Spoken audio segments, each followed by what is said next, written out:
With profound humble gratitude and love to all venerated enlightened masters, we bow to the Almighty in soulful gratefulness for gifting us with their holy blessed presence. May all beings be awakened by their divine grace. Part 2 of 4.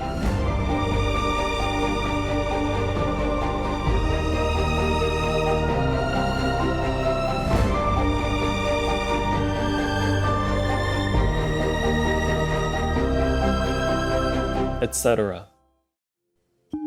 Our programs offer many languages. Please visit suprememastertv.com/schedule. Nos programas offrent plusieurs langues. Veuillez visiter suprememastertv.com/schedule. Nuestros programas ofrecen varios idiomas. Visiten suprememastertv.com/schedule. รายการของเรามีให้หลายภาษาโปรดดู suprememastertv.com/schedule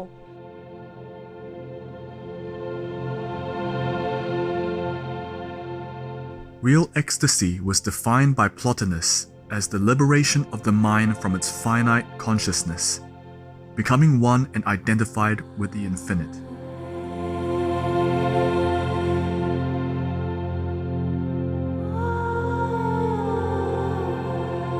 Please continue watching to hear more about the ancient wisdom of Theosophy.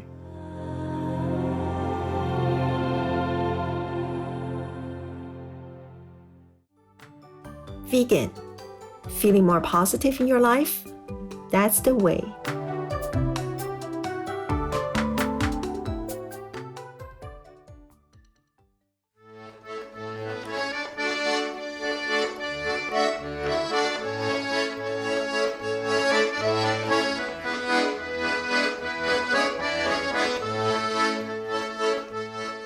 Roborhar, that's how are you in Georgian. I'm Levan.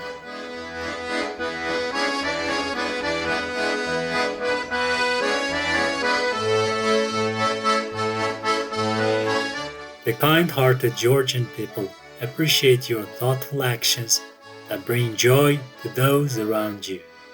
May your wondrous soul be ever renewed in heaven's boundless love.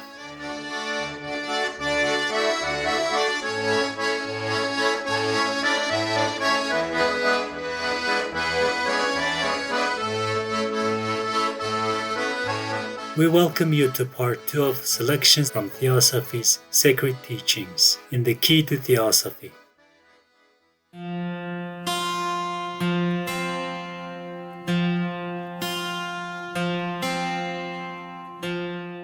The 19th century Madame Helena Petrovna Blavatsky was born into a noble family in Ukraine. As a child, young Helena displayed a gift for clairvoyance, as well as an interest in metaphysical phenomena. Years later, she traveled throughout Europe, in the Middle East and India, studying with various teachers and Sufi saints. Following the guidance of an Indian yogi named Mahatma Maurya, Madame Blavatsky co-founded the Theosophical Society.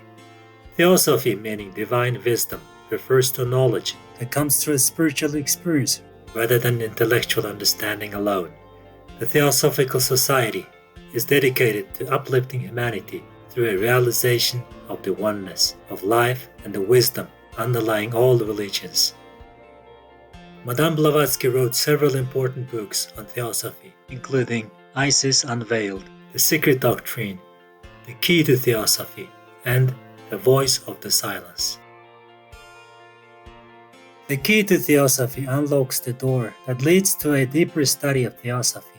In contrast to other Theosophy volumes, it is written in simple explanatory language. Readers are thus able to more easily understand its fundamental principles. Today on Words of Wisdom, we invite you to join us for excerpts from the Key to Theosophy. The wisdom religion is etheric in all ages.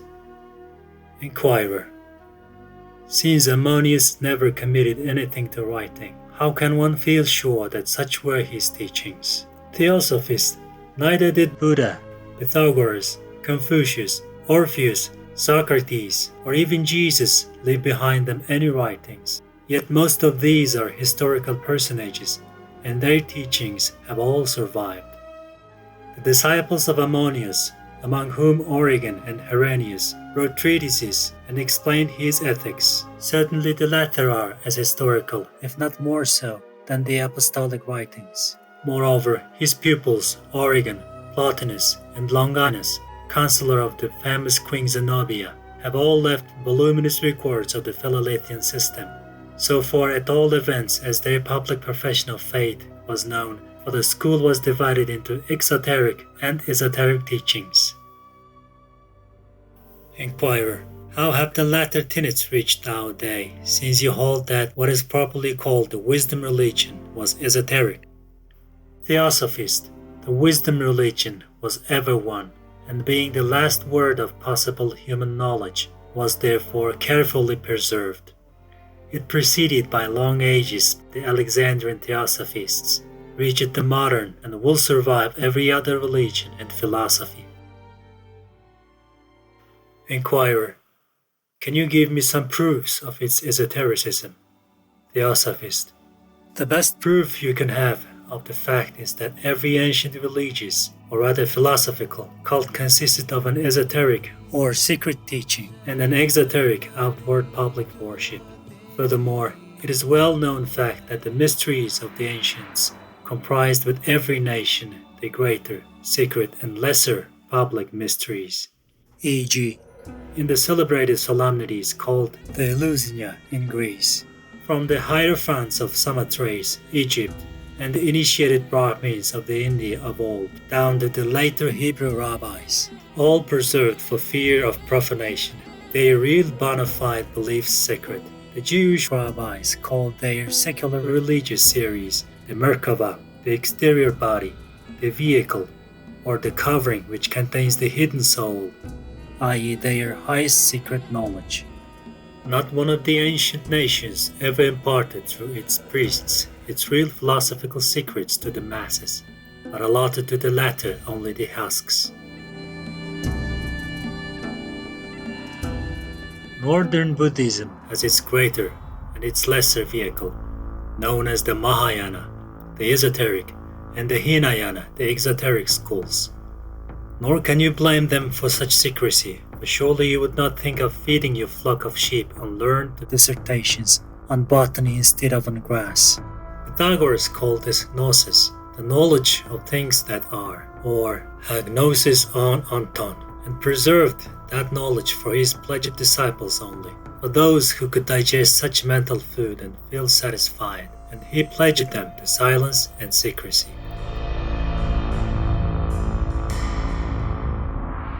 Occult alphabets and secret ciphers are the development of the old Egyptian hieratic writings, the secret of which was in the days of old in the possession only of the hierogrammatists, or initiated Egyptian priests.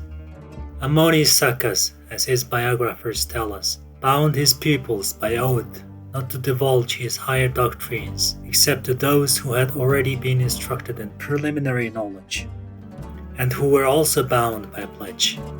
Finally, do we not find the same even in early Christianity, among the Gnostics, and even in the teachings of Christ? Did he not speak to the multitudes in parables, which had a twofold meaning, and explain his reasons only to his disciples?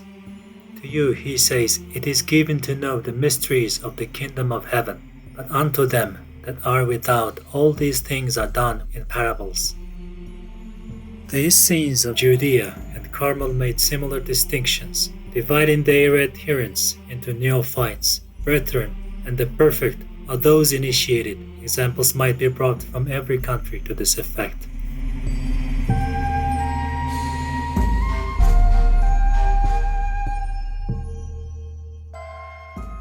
Inquirer: can you attain the secret wisdom simply by study?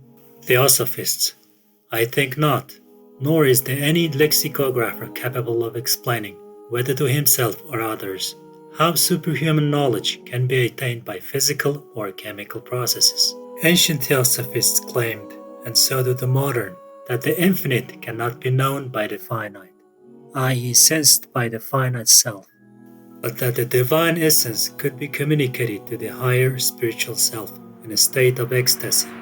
This condition can hardly be attained like hypnotism, by physical and chemical means.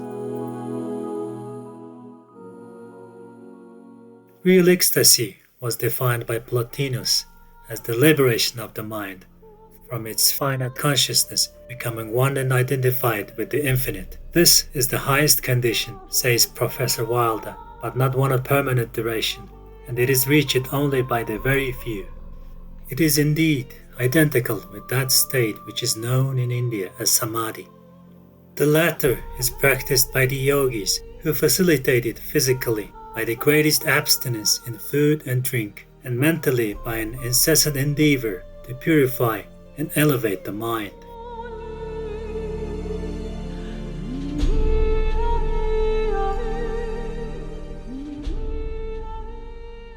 Meditation is silent and unuttered prayer, or as Plato expressed it, the ardent turning of the soul toward the divine, not to ask any particular good, as in the common meaning of prayer, but for good itself, for the universal supreme good of which we are a part of on earth, and out of the essence of which we have all emerged. Therefore, adds Plato, remain silent in the presence of the divine ones, till they remove the clouds from thy eyes, and enable thee to see by the light which issues from themselves, not what appears as good to thee, but what is intrinsically good. Inquirer, Theosophy then is not as held by some, a newly devised scheme? Theosophist, it is as old as the world, in its teachings and ethics, if not in name, as it is also the broadest and most extensive system among all.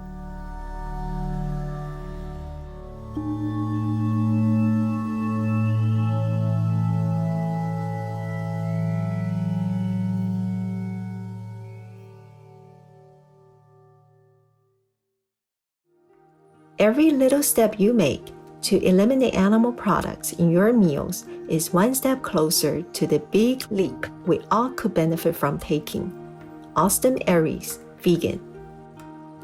Perceptive viewers, thank you for joining us today on Words of Wisdom. Coming up next is an uplifting Supreme Master Ching Hai Day celebration, part 2 of 8, right after noteworthy news.